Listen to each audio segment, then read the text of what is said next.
Those Barren Leaves, Part 2, a novel by Aldous Huxley, Chapter 2. Mrs. Aldwinkle, when she returned, found them on the upper terrace, looking at the view.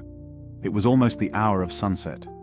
The town of Vezza at their feet was already eclipsed by the shadow of the great bluff which projected on the further side of the westernmost of the two valleys into the plain.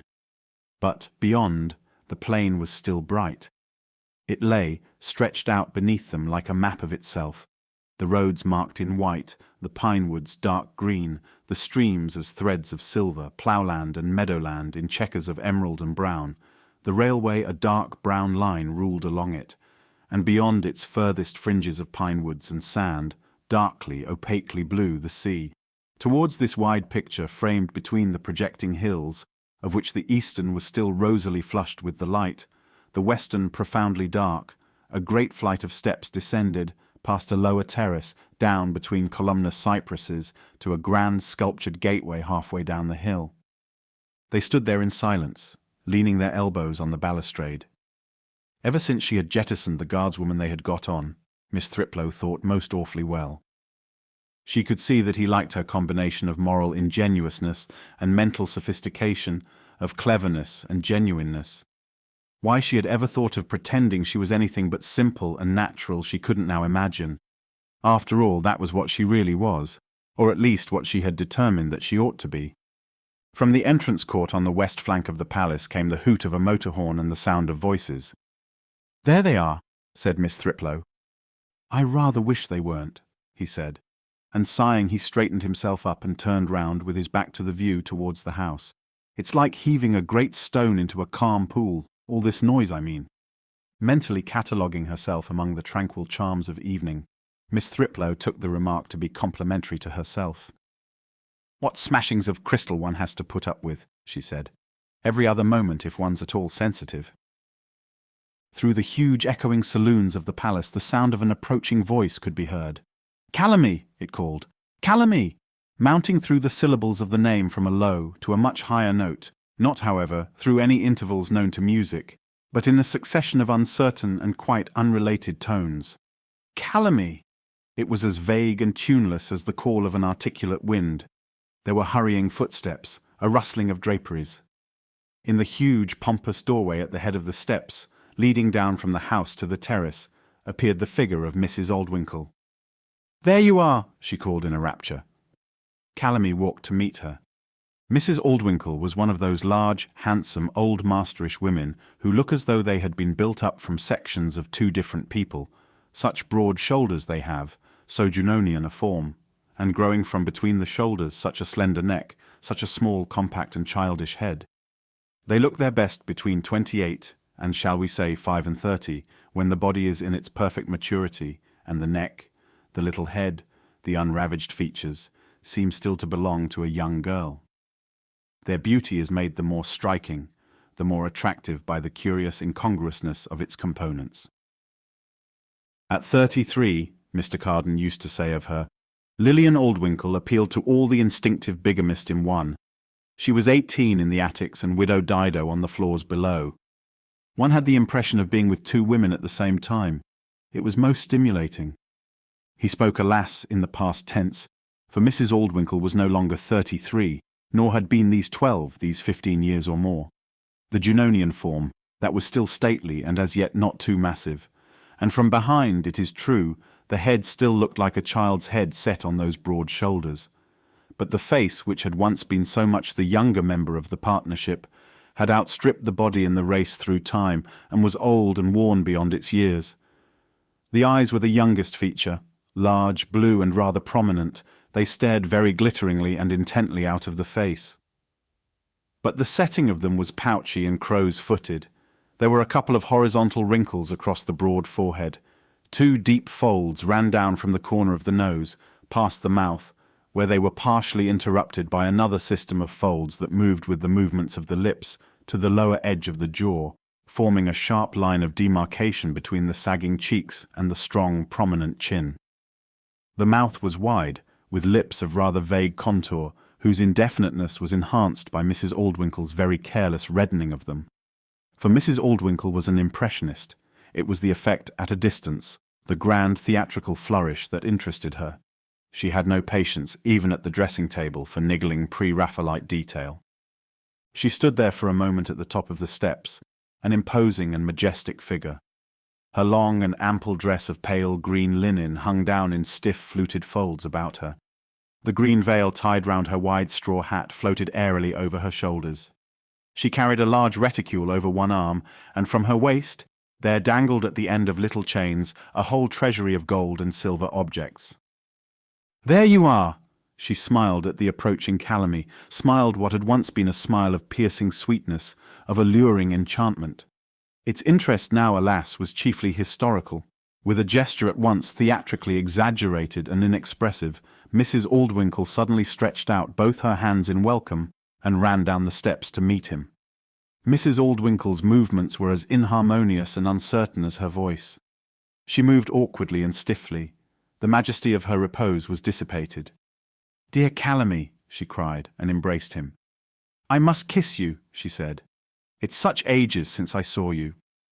Then turning with a look of suspicion to Miss Thriplow, "How long has he been here?" she asked. "Since before tea," said Miss Thriplow. "Before tea?"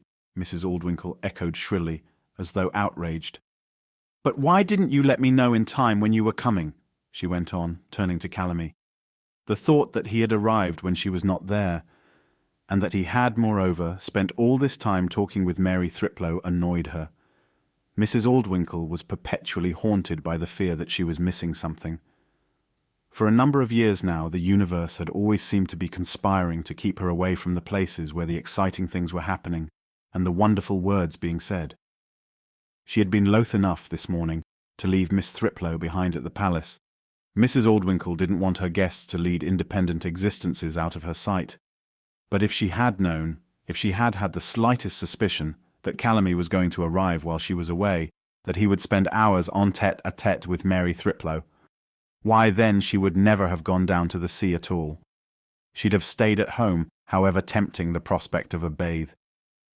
"You seem to have made yourself extremely smart for the occasion," Mrs. Aldwinkle went on, looking at Miss Thriplow's pearls and her black silk with the white piping round the flounces.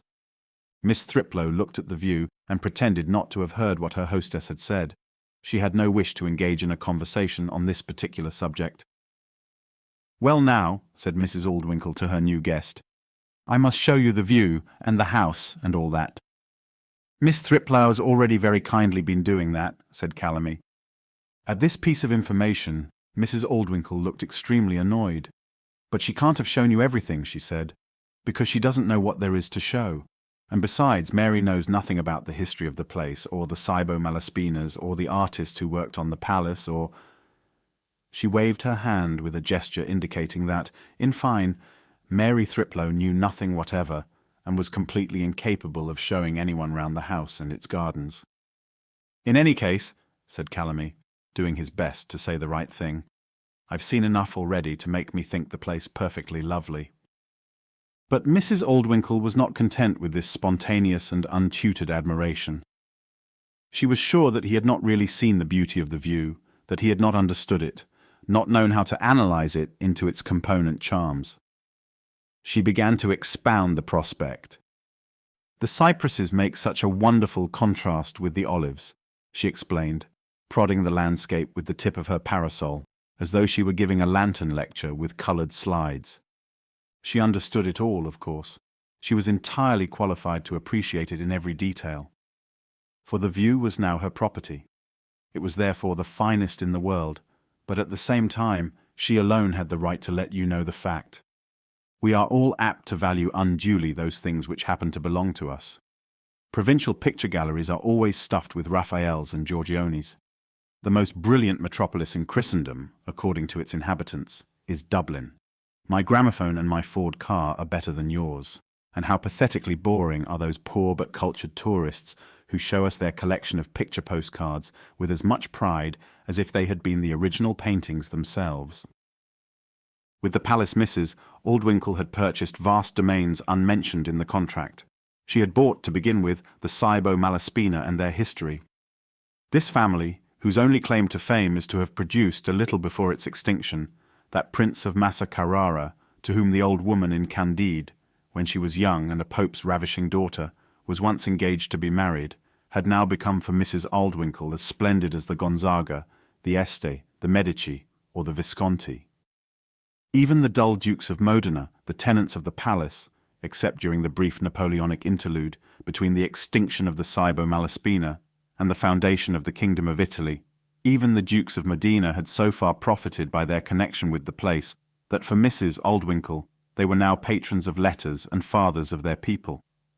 And Napoleon's sister Elisa Bacciochi, who had, while Princess of Lucca, passed more than one hot summer on these heights, had come to be credited by the present owner with an unbounded enthusiasm for the arts, and what in Mrs. Aldwinkle's eyes was almost more splendid, an unbounded enthusiasm for love. In Elisa Bonaparte Bacciochi, Mrs. Aldwinkle had acquired a sister soul, whom she alone understood. It was the same with the landscape. It was hers down to the remote horizon, and nobody but she could really give it its due.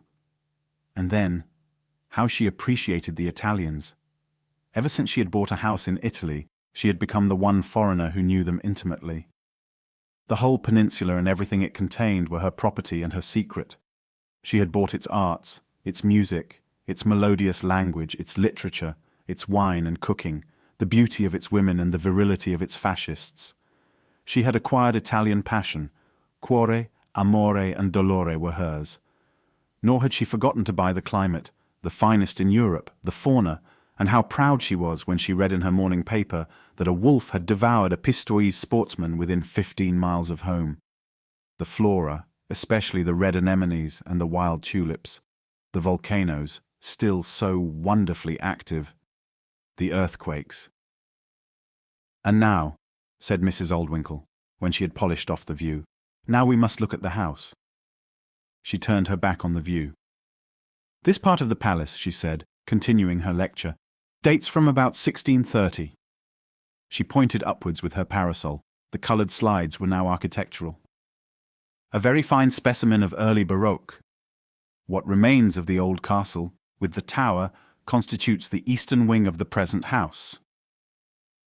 Miss Thriplow, who had heard all this before, listened none the less with the rapt expression of interest that one sees on the faces of children at Royal Institution lectures, partly to atone in Mrs. Aldwinkle's eyes for the offence of having been at home when Calamy arrived, and partly to impress Calamy himself with her capacity for being frankly, totally, and uncritically absorbed in the little affairs of the moment.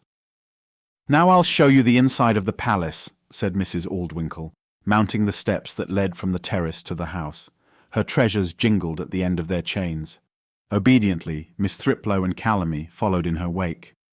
"Most of the paintings," proclaimed Mrs. Aldwinkle, "are by Pasquale da Montecatini, a great painter, dreadfully underrated." She shook her head. Miss Thriplow was somewhat embarrassed when, at this remark, her companion turned to her and made a hardly perceptible grimace. Whether to smile confidentially and ironically back, whether to ignore the grimace and preserve the Royal Institution expression, that was the question. In the end, she decided to ignore the tacit confidence. On the threshold of the great saloon they were met by a young girl dressed in a frock of pale pink linen, with a very young round face, otherwise ingenuous than Miss Thriplow's, looking out of a rectangular window cut in a short smooth bell of copper-coloured hair. A pair of wide-open pale blue eyes looked out from beneath the straight metallic fringe. Her nose was small and delicately snubby. A short upper lip made her look at once pathetic and merry, like a child.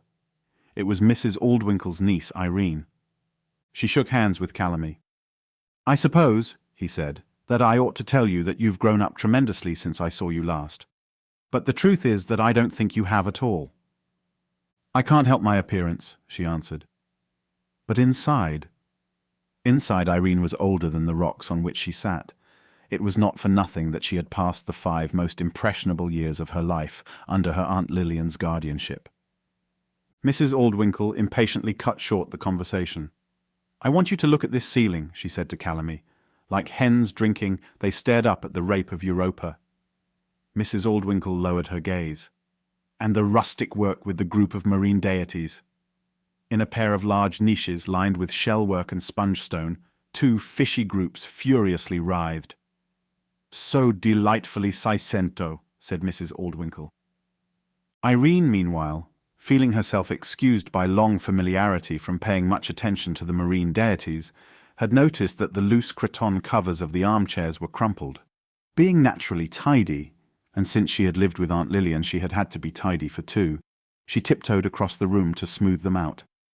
Bending down to the nearest of the chairs, she took hold of the loose cover near the front of the seat and gave it a smart pull down so as to loosen it completely before she tucked it tidily in again.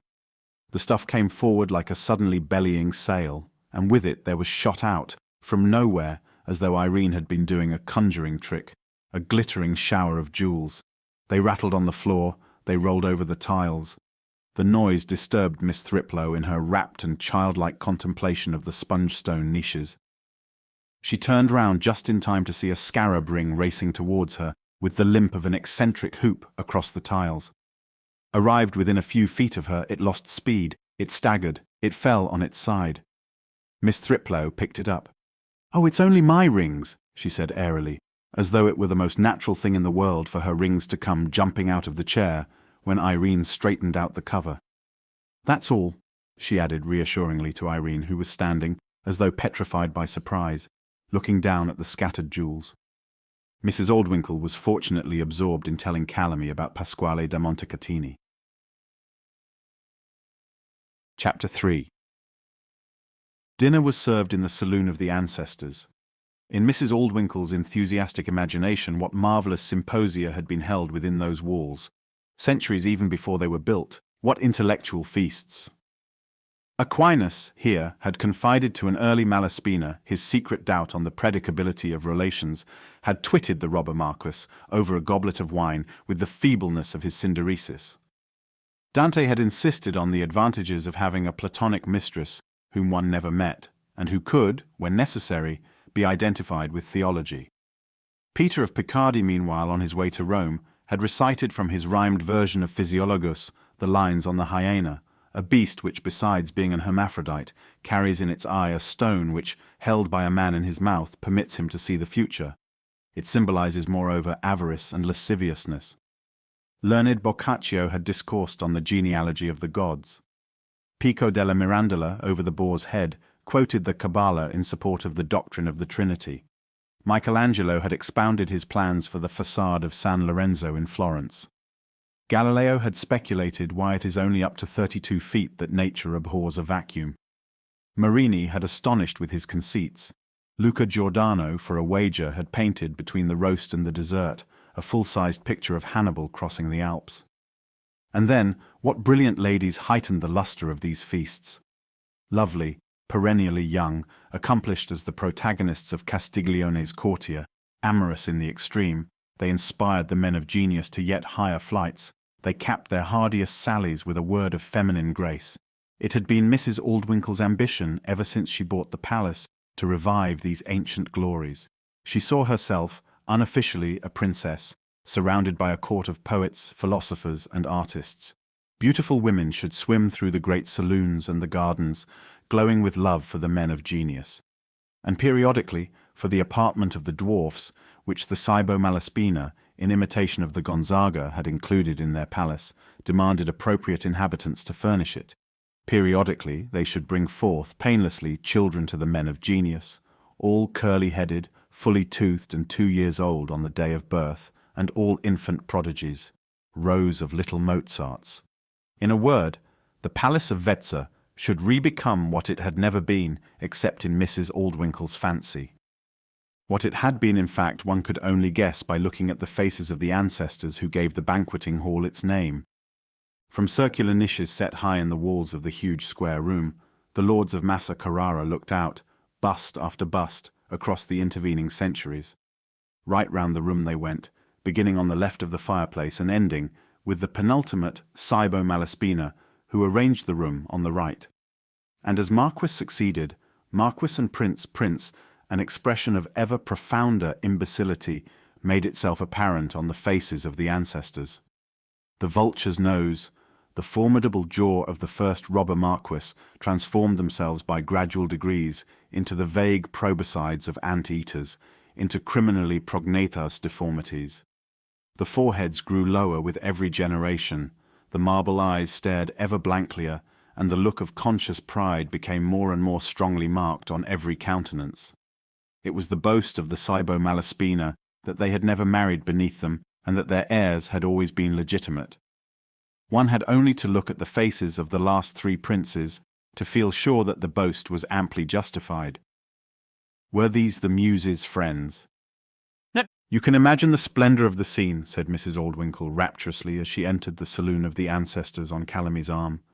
The innumerable candles, the silks, the jewels, and all the crowd maneuvering in the most stately manner according to the rules of etiquette. The last representative, albeit adoptive, of these gorgeous beings, Mrs. Aldwinkle lifted her head still higher, and with a still more swelling port sailed across the huge room towards the little table, where, in shrunken splendor, the successors of Cybo Malaspina were to dine. The train of her coral-colored velvet dress rustled after her. It must have been very fine, Calamy agreed. Certainly from the point of view of picturesqueness, we've lost by the passing of etiquette. One wonders how much further informality will go. Mr. Gladstone, in his old age, paid a visit to Oxford and was horrified to observe the new fashions in undergraduates' dress. In his young days, every young man who respected himself had at least one pair of trousers in which he never sat down for fear of making them bag at the knees, while the outfit in which he normally walked about the streets was never worth less than £70 or £80. And yet, in the time of Mr. Gladstone's visit, the undergraduates still wore stiff collars and bowler hats. What would he have said if he could have seen them now? And what shall we say 50 years hence? The company disposed itself round the table. Calamy, as the new arrival, occupied the place of honour on Mrs. Aldwinkle's right. "You've broached a very interesting subject," said Mr. Carden, who sat opposite him on their hostess's left. "Very interesting," he repeated as he unfolded his napkin. Mr. Carden was a middle-sized, thickly built man. The upper hem of his trouser followed an ample geodesic. His shoulders were very broad, his neck short and powerful. The red face looked tough and knobbly like the head of a cudgel. It was an enigmatic and equivocal face whose normal expression was at once gross and sensitively refined, serious and sly. The mouth was small, and its thin lips fitted tightly together as though they were the moving parts of a very well-made piece of furniture. The line that marked the meeting of the lips was almost straight, but at one end its horizontal gravity was deflected a trifle downwards, so that Mr. Carden seemed to be forever in process of suppressing a wry smile that was forever importunately troubling his demureness. The hair was smooth, silvery, and saintly.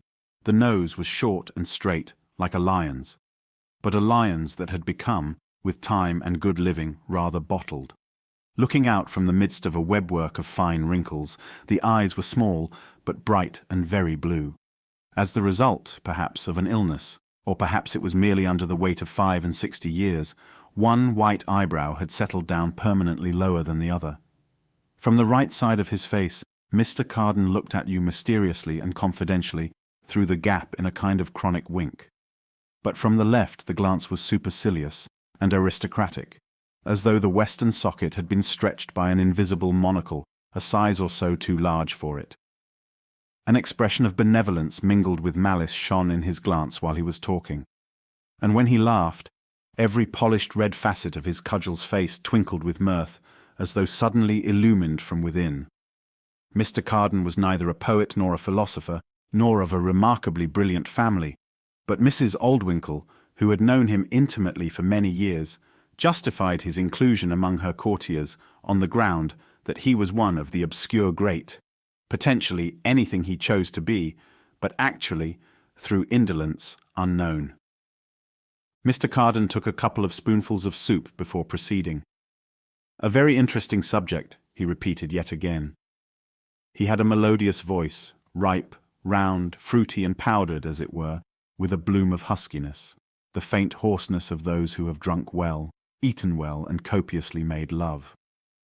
Formality, external pomp, etiquette, their practical disappearance from modern life is really a most extraordinary thing, when you come to think of it. Formality and pomp were one of the essential features of ancient government. Tyranny tempered by transformation scenes, that was the formula of all governments in the 17th century, particularly in Italy.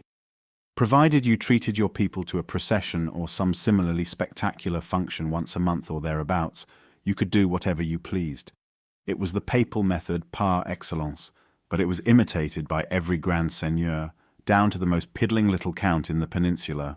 Look how all the architecture of the period is conditioned by the need for display. The architect was there to make backgrounds for the incessant amateur theatricals of his employers. Huge vistas of communicating saloons to march down, avenues for processions, vast flights of steps to do the grand monarch descent from the skies. No comfort, since comfort is only private, but an immense amount of splendor to impress the spectator from outside. Napoleon was the last ruler to practice it systematically and scientifically on the grand scale. Those reviews, those triumphal entries and exits, those coronations and weddings and christenings, all those carefully prepared stage effects, why, they were half his secret. And now these pomps are no more. Are our rulers so stupid and so regardless of the lessons of history that they neglect these aids to government? Or can it be that tastes have changed, that the public no longer demands these shows and is no longer impressed by them? I put the question to our political friends. Mr. Carden leaned forward, and looking past Miss Thriplow, who sat on his left, smiled at the young man who sat beyond her, and at the older man occupying the corresponding place on the opposite side of the table, next to Irene Aldwinkle. The young man, who looked even younger than he really was, and at best it was only 2 or 3 months since Lord Hovenden had attained his majority, smiled amiably at Mr. Carden and shook his head, then turned hopefully to the person who sat opposite him. "Ask me an over," he said. Lord Hovenden still found it difficult to pronounce a theatre. "What do you say, Mr. Falks?" An expression of respectful attention appeared on his boyish, freckled face as he waited for Mr. Falks's answer. Whatever the answer might be, it was obvious that Lord Hovenden would regard it as oracular. He admired, he revered Mr. Falks. Mr. Falks, indeed, invited admiration and respect. With his white beard, his long and curly white hair, his large, dark, liquid eyes, his smooth, broad forehead and aquiline nose, he had the air of a minor prophet. Nor were appearances deceptive. In another age, in other surroundings, Mr. Falks would in all probability have been a minor prophet, a denouncer, a mouthpiece of the Lord, a caller to salvation, a threatener of wrath to come. Having been born in the middle of the 19th century, and having passed the years of his early manhood in the profession, which between 3 and 7 every male child desires to embrace, that of the engine driver, he had become not exactly a prophet but a labour leader. Lord Hovenden, whose claim to figure in Mrs. Aldwinkle's court was the fact that she had known him since he was a baby, that he was descended from Simon de Montfort, and that he was immensely rich, had added a further merit. He had become an ardent guild socialist. An earnest young schoolmaster had first apprised him of the fact, hitherto but very imperfectly realized by Lord Hovenden, that there are a great many poor people whose lives are extremely disagreeable and arduous, and who, if justice were done, would be better off than they are at present. His generous impulses were stirred. Youthfully, he desired to precipitate an immediate millennium. Perhaps, too, a certain egotistical ambition to distinguish himself above his fellows had something to do with his enthusiasm. Among persons born in privileged positions and in the midst of wealth, snobbery often takes a form rather different from that which it commonly assumes.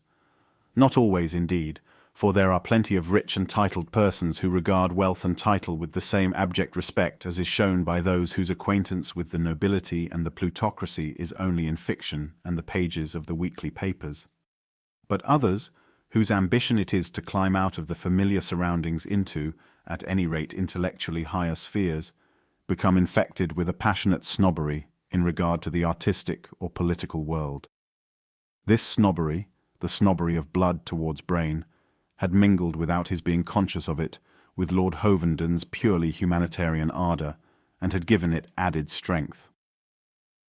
Lord Hovenden's pleasure at being introduced to Mr. Falks had been enormous, and the thought that he alone of all his friends and relations enjoyed the privilege of Mr. Falks's acquaintance, that he alone was free of the exciting political world in which Mr. Falks lived, had made him more than ever enthusiastic in the cause of justice.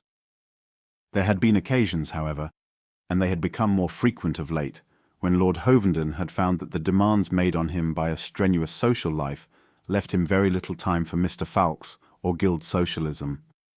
For one who danced as long and often as he did, it was difficult to pay much attention to anything else. In lulls between the merrymaking he remembered with shame that he had not done his duty by his principles. It was to make up for arrears in enthusiasm that he had cut short his grouse shooting to accompany Mr. Fawkes to an international labour conference in Rome. The conference was to be held towards the end of September, but Lord Hovenden had sacrificed a month's more shooting than was necessary by suggesting that before the conference Mr. Fawkes and he should go to stay for a few weeks with Mrs. Aldwinkle. "Come when you like and bring whom you like." Those were the words of Lillian's invitation. He telegraphed to Mrs. Aldwinkle to say that Mr. Fawkes needed a holiday and that he proposed to bring him. Mrs. Aldwinkle replied that she would be delighted to have him. There they were. Mr. Fawkes paused for a moment before answering Mr. Carden's question. He turned his bright dark eyes round the table as though collecting everybody's attention, then spoke in the penetrating musical voice that had stirred so many audiences to enthusiasm. "20th century rulers," he said, "respect the educated democracy too much to try to bamboozle it and keep it falsely contented by mere shows. Democracies demand reason." "Oh, come," protested Mr. Carden. "What about Mr. Bryan's agitation against evolution?" "Moreover," Mr. Fawkes went on, ignoring the point, "we in the 20th century have outgrown that sort of thing." "Perhaps we have," said Mr. Carden, "though I can't imagine how we should have. Opinions change, of course, but the love of a show isn't an opinion. It's founded on something deeper, something which has no business to change." Mr. Carden shook his head. "It reminds me," he went on after a little pause, "of another, similarly deep-rooted change that I can never account for, the change in our susceptibility to flattery. It's impossible to read any ancient moralist without finding copious warnings against flatterers. A flattering mouth worketh ruin, it's in the Bible, and the reward of the flatterer is also specified there. He that speaketh flattery to his friends, even the eyes of his children shall fail, though one would have thought that the vicariousness of the threatened punishment rendered it a little less formidable. But at any rate, in ancient days, the great and the prosperous seem to have been fairly at the mercy of flatterers. And they laid it on so thick, they did their job, from all accounts, so extremely coarsely. Can it be that the educated plutocracy of those days was really taken in by that sort of thing? It wouldn't be now. The flattery would have to be a great deal more subtle nowadays to produce the same effect. Moreover, I never find in the works of the modern moralists any warnings against flatterers. There's been some sort of change, though how it has come about, I really don't quite know." "Perhaps there has been a moral progress," suggested Mr. Fawkes. Lord Hovenden turned his eyes from Mr. Fawkes's face, on which, while he was speaking, they had been reverently fixed, and smiled at Mr. Carden with an air of inquiring triumph that seemed to ask whether he had any answer to make to that. "Perhaps," repeated Mr. Carden, rather dubiously. Calamy suggested another reason. "It's surely due," he said, "to the change in the position of the great and the prosperous. In the past, they regarded themselves and were regarded by others as being what they were by divine right. Consequently, the grossest flattery seemed to them only their due, but now the right to be a prince or a millionaire seems a little less divine than it did. Flattery which once seemed only an expression of proper respect now sounds excessive, and what in the past was felt to be almost sincere is now regarded as ironical." "I think you may be right," said Mr. Carden. "One result, at any rate, of this slump in flattery has been a great alteration in the technique of the parasite." "Has the technique of the parasite ever altered?" asked Mr. Fawkes. Lord Hovenden passed on his question to Mr. Carden in an interrogating smile. "Hasn't he always been the same, living on the labours of society without contributing to the common stock?" "We are speaking of different sorts of parasites," Mr. Carden explained, twinkling genially at the minor prophet. "Your parasites are the idle rich. Mine are the idle poor who live on the idle rich. Big fleas have little fleas. I was referring to the tapeworms of tapeworms. A most interesting class, I assure you, and one that has never really had its due from the natural historians of humanity. True, there's Lucian's great work on the art of being a parasite, and a very fine work too, but a little out of date, particularly where flattery is concerned. Better than Lucian is Diderot, but the neveu de Rameau deals with only a single type of parasite, and that not the most successful or the most worthy of imitation. Mr. Skimpole in Bleak House isn't bad, but he lacks subtlety. He's not a perfect model for the budding tapeworm. The fact is that no writer, so far as I'm aware, has really gone into the question of parasites. I feel their remissness, Mr. Carden added, twinkling first at Mrs. Aldwinkle, then round the table at her guests, almost as a personal affront. Professing as I do, or perhaps trying to profess would be a more accurate description, the parasitical mystery, I regard this conspiracy of silence as most insulting. "How absurd you are," said Mrs. Aldwinkle. The complacent references to his own moral defects and weaknesses were frequent in Mr. Carden's conversation.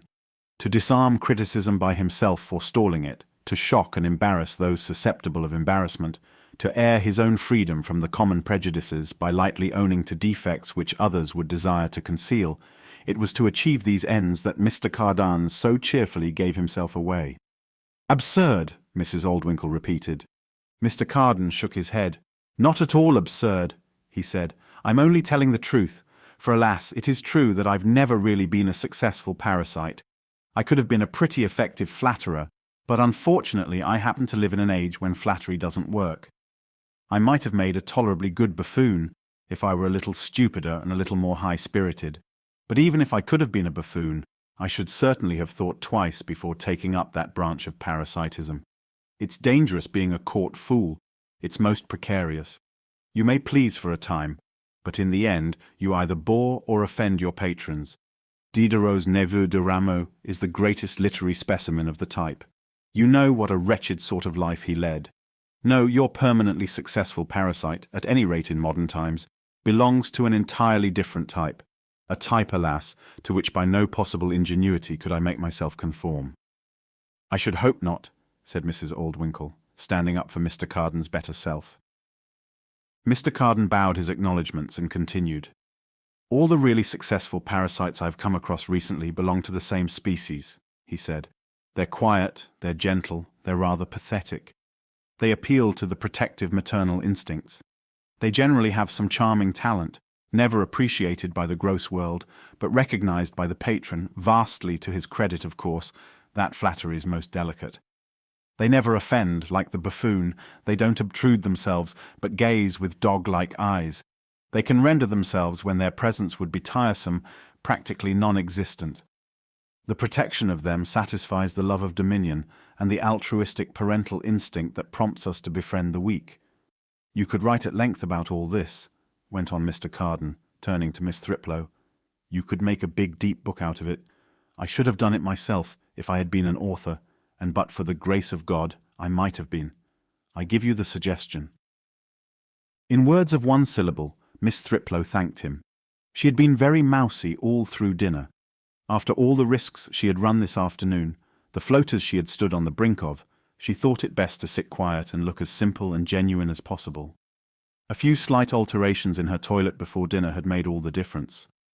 She had begun by taking off the pearl necklace and even, in spite of the chastity of its design, the emerald ring. "That's better," she had said to herself as she looked at the obscure little person in the simple black frock, without a jewel, and the hands so white and frail, the face so pale and smooth, who stood opposite her in the looking-glass. How frankly and innocently she looks at you with those big brown eyes. She could imagine Calamy saying that to Mr. Carden, but what Mr. Carden would answer she couldn't quite guess. He was such a cynic.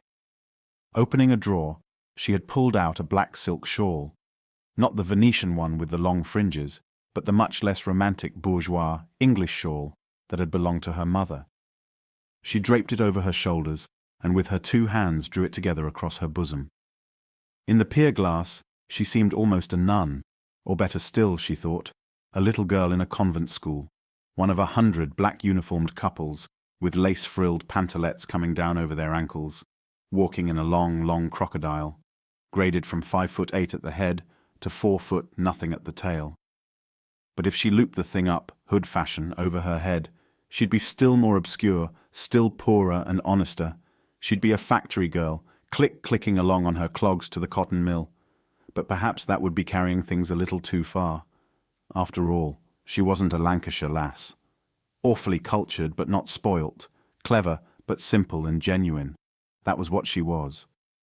In the end, she had come down to dinner with the black shawl drawn very tightly round her shoulders, very small and mousy. The head girl in the convent school had all the accomplishments, but, for the present, wouldn't speak unless she were spoken to. Modestly then, demurely, she thanked him. Meanwhile, Mr. Carden continued, the sad fact remains that I have never succeeded in persuading anybody to become completely responsible for me. True, I've eaten quintals of other people's food, drunk hectoliters of their liquor. He raised his glass and, looking over the top of it at his hostess, emptied it to her health, for which I'm exceedingly grateful. But I've never contrived to live permanently at their expense, nor have they, for their part, shown the slightest sign of wanting to take me forever to themselves. Mine's not the right sort of character, alas.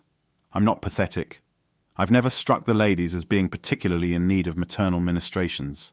Indeed, if I ever had any success with them, I trust I may say so without fatuity, it was due to my strength rather than to my feebleness. At 66, however, he shook his head sadly, and yet one doesn't, by compensation, become any the more pathetic.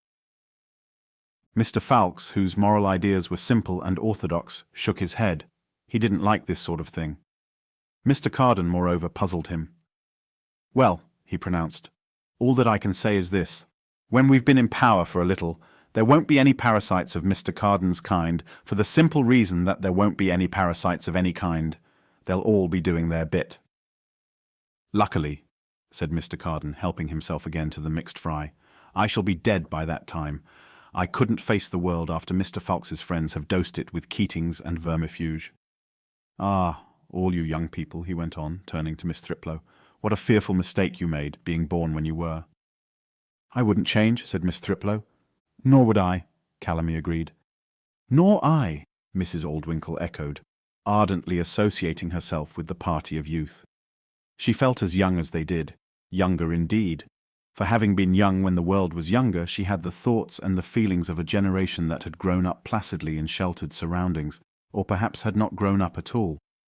The circumstances which had so violently and unnaturally matured her juniors had left her, stiffened as she already was by time into a definite mould, unchanged. Spiritually, they were older than she. I don't see that it would be possible to live in a more exciting age, said Calamy. The sense that everything's perfectly provisional and temporary, everything, from social institutions to what we've hitherto regarded as the most sacred scientific truths, the feeling that nothing, from the Treaty of Versailles to the rationally explicable universe, is really safe, the intimate conviction that anything may happen, anything may be discovered, another war, the artificial creation of life, the proof of continued existence after death. Why? It's all infinitely exhilarating. And the possibility that everything may be destroyed? Questioned Mr. Carden. That's exhilarating too, Calamy answered, smiling. Mr. Carden shook his head. It may be rather tame of me, he said, but I confess I prefer a more quiet life. I persist that you made a mistake in so timing your entry into the world, that the period of your youth coincided with the war, and your early maturity with this horribly insecure and unprosperous peace. How incomparably better I managed my existence. I made my entry in the late 50s, almost a twin to the origin of species. I was brought up in the simple faith of 19th century materialism, a faith untroubled by doubts and as yet unsophisticated by that disquieting scientific modernism which is now turning the staunchest mathematical physicists into mystics. We were all wonderfully optimistic then, believed in progress and the ultimate explicability of everything in terms of physics and chemistry, believed in Mr. Gladstone and our own moral and intellectual superiority over every other age. And no wonder, for we were growing richer and richer every day. The lower classes, whom it was still permissible to call by that delightful name, were still respectful, and the prospect of revolution was still exceedingly remote. True, we were at the same time becoming faintly but uncomfortably aware that these lower classes led a rather disagreeable life, and that perhaps the economic laws were not quite so unalterable by human agency as Mr. Buckle had so comfortingly supposed. And when our dividends came rolling in, I still had dividends at that time, said Mr. Carden parenthetically and sighed, came rolling in as regular as the solstices. We did, it is true, feel almost a twinge of social conscience. But we triumphantly allayed those twinges by subscribing to settlements in the slums, or building, with a little of our redundant cash, a quite superfluous number of white-tiled lavatories for our workers. Those lavatories were to us what papal indulgences were to the less enlightened contemporaries of Chaucer. With the bill for those lavatories in our waistcoat pocket, we could draw our next quarter's dividends with a conscience perfectly serene. It justified us too, even in our little frolics. And what frolics we had, discreetly, of course. For in those days we couldn't do things quite as openly as you do now. But it was very good fun, all the same. I seem to remember a quite phenomenal number of bachelor dinner parties, at which ravishing young creatures used to come popping out of giant pies and dance past souls among the crockery on the table. Mr. Carden slowly shook his head, and was silent in an ecstasy of recollection. "It sounds quite idyllic," said Miss Thriplow drawlingly. She had a way of lovingly lingering over any particularly rare or juicy word that might find its way into her sentences. "It was," Mr. Carden affirmed, "and the more so, I think, because it was so entirely against the rules of those good old days, and because so much discretion did have to be used. It may be merely that I'm old and that my wits have thickened with my arteries, but it does seem to me that love isn't quite so exciting now as it used to be in my youth. When skirts touch the ground, the toe of a protruding shoe is an allurement. And there were skirts in those days draping everything. There was no frankness, no seen reality, only imagination. We were powder magazines of repression, and the smallest hint was a spark. Nowadays, when young women go about in kilts and are as bare-backed as wild horses, there's no excitement. The cards are all on the table, nothing's left to fancy. All's above board and consequently boring. Hypocrisy, besides being the tribute vice pays to virtue, is also one of the artifices by which vice renders itself more interesting. And between ourselves, said Mr. Carden, taking the whole table into his confidence, it can't do without those artifices. There's a most interesting passage on this subject in Balzac's Cousin Bette. You remember the story? Such a wonderful, exclaimed Mrs. Aldwinkle, with that large and indistinct enthusiasm evoked in her by every masterpiece of art. It's where Baron Hulot falls under the spell of Madame Marneffe, the old beau of the Empire and the young woman brought up on the Romantic revival and early Victorian virtues.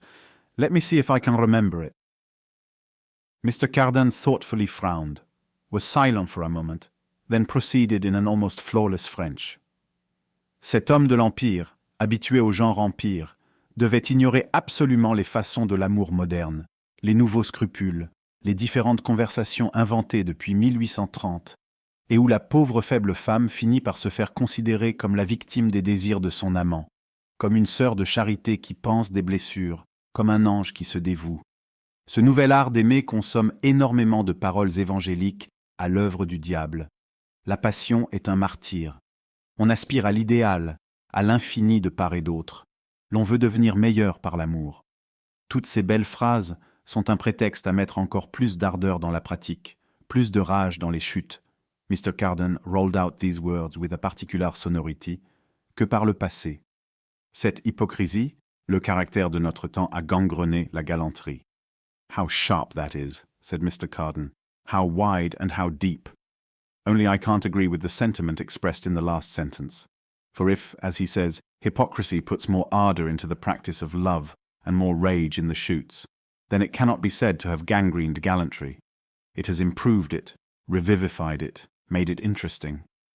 19th century hypocrisy was a concomitant of 19th century literary romanticism, an inevitable reaction, like that against the excessive classicism of the 18th century.